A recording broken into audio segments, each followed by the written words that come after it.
Prezados irmãos e irmãs, louvado seja nosso Senhor Jesus Cristo. Para sempre seja louvado e nossa Mãe Maria Santíssima. Hoje, dia de Nossa Senhora de Lourdes, dia em que houve a primeira aparição da Virgem Maria a Santa Bernadette na gruta de Massabielle, a liturgia nos propõe a oração de Salomão no templo, agradecendo a Deus pela sua presença, admirando-se de que ele esteja presente num templo por ele construído, embora nem os céus dos céus possam conter o Senhor, pedindo que o Senhor receba, acolha, atenda às orações que forem feitas naquele lugar, porque aquele lugar será uma casa de Deus, uma casa de oração.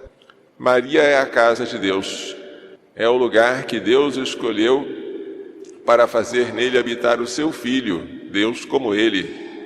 O Salmo 83 diz: quão amável, ó Senhor, a vossa casa.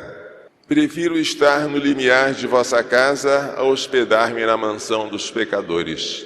Hospedar-se em Maria, viver nela como Jesus viveu, dando-nos o exemplo, pode ser uma lição deste salmo. O Evangelho tirado de São Marcos contém uma controvérsia sobre a pureza ritual. Os fariseus faziam a lei de Moisés pesada, porque acrescentavam a ela tradições humanas, que eles pretendiam que viessem de Moisés. E entre essas tradições estavam as maneiras corretas de lavar os copos, os jarros, as vasilhas, de lavar as mãos, os braços até o cotovelo, antes de fazer uma refeição.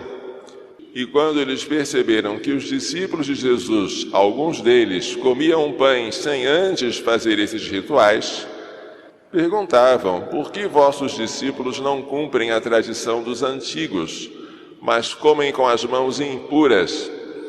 Então Jesus explica que o que eles estão fazendo é hipocrisia, conforme disse o profeta Isaías: este povo me honra com os lábios, mas seu coração está longe de mim. As doutrinas que ensinam são preceitos humanos. Lavar as mãos faz bem, mas não é o essencial.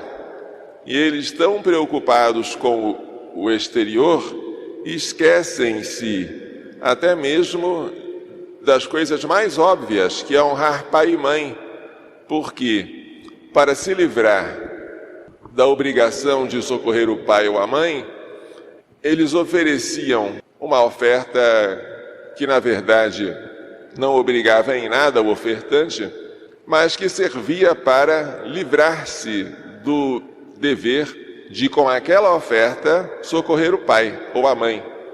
Esta oferta era Corban, oferta sagrada. E agora eu fico livre de, com esta oferta, socorrer o meu pai e a minha mãe. Era um voto fictício que se fazia para se livrar de uma obrigação moral. E Jesus denuncia esta hipocrisia.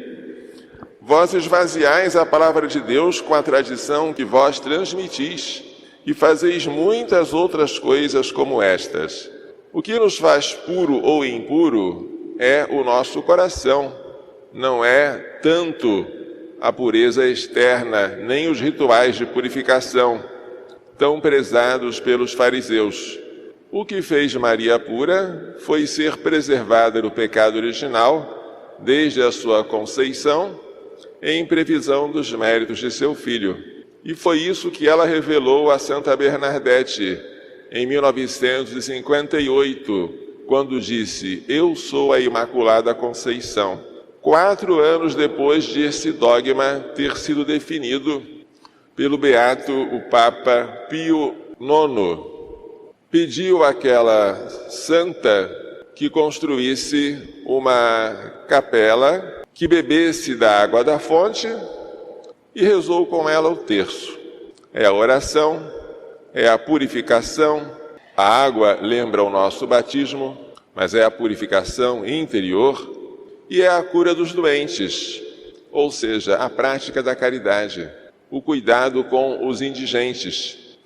Tudo isso Nossa Senhora pede em Lourdes. E, aliás, não é nada de novo. Nossa Senhora vem apenas recordar aquilo que o seu filho pediu. Neste dia, então, consagrado a esta memória de Nossa Senhora de Lourdes, peçamos a ela que socorra a nossa fragilidade, que nos faça ressurgir do pecado para a graça, que nos conserve em estados de graça, luminosos como ela, que é aquela mulher vestida de sol, e que nos torne sempre atentos às necessidades dos outros, doentes de corpo e de alma, que precisam da nossa oração e do nosso socorro material. Que Maria Santíssima nos faça entender e pôr em prática as lições desta liturgia.